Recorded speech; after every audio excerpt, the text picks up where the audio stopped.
Hello friends, ఎలా ఉన్నారు అందరూ? మీరెప్పుడైనా ఈ వ్యక్తి గురించి విన్నారా? ఆ వ్యక్తి రాజు కాదు, యోధుడు కాదు. అయినా ఒక సామ్రాజ్యాన్ని నిర్మించిన మహామేధావి. తెలివిని ఆయుధంగా మార్చుకుని భారత చరిత్రనే మార్చిన వ్యక్తి. రాజకీయాలు, ఆర్థిక శాస్త్రం, యుద్ధ వ్యూహాలు ఏ విషయంలోనైనా అసాధారణమైన జ్ఞానం కలిగిన మాస్టర్ మైండ్. ఆయనే చాణక్యుడు.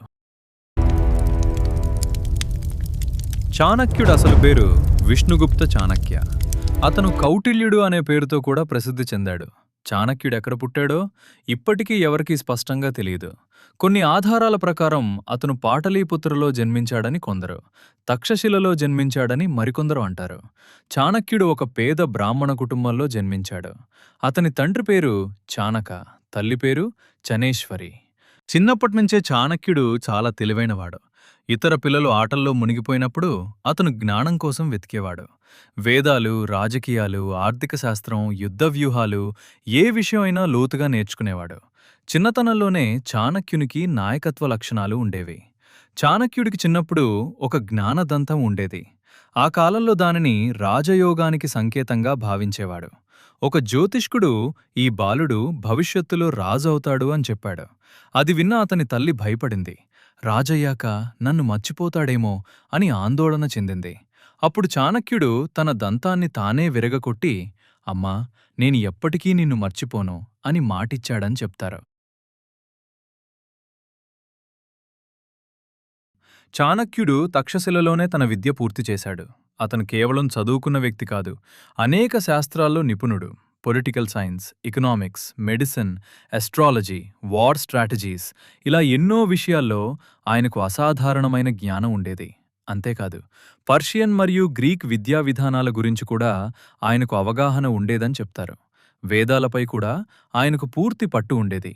తర్వాత తక్షశిల మరియు నలంద ప్రాంతాల్లో గురువుగా పనిచేయడం ప్రారంభించాడు. అతను 2 గొప్ప గ్రంథాలు కూడా రచించాడు: అర్థశాస్త్రం మరియు చాణక్యనీతి. ఇప్పటికీ ఆ గ్రంథాలు ప్రపంచానికి మార్గదర్శకంగా నిలుస్తున్నాయి.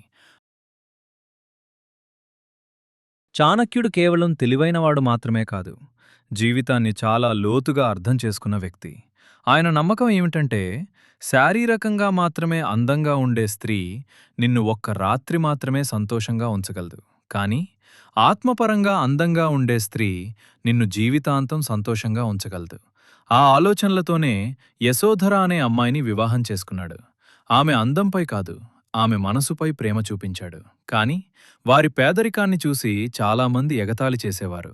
ఒకసారి యశోధర తన అన్న ఇంటి వేడుకకు చాణక్యుడితో కలిసి వెళ్ళింది. అక్కడ వాళ్ళ పేదరికాన్ని చూసి అందరూ అవమానించారు.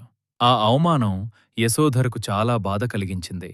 అప్పుడామె ఒక రాజుని కలవమని చాణక్యుడికి చెప్తుంది. ఆ రాజెవరో మీకు తెలిస్తే కామెంట్ సెక్షన్లో కామెంట్ చేయండి. మనం నెక్స్ట్ వీడియోలో మాట్లాడుకుందాం. ఈ వీడియో మీకు నచ్చితే లైక్, షేర్, ఇంకా సబ్స్క్రైబ్ చేయండి. పక్కనే ఉన్న బెల్ ఐకాన్ కూడా ప్రెస్ చేయండి. అంతవరకు టేక్ కేర్. See you.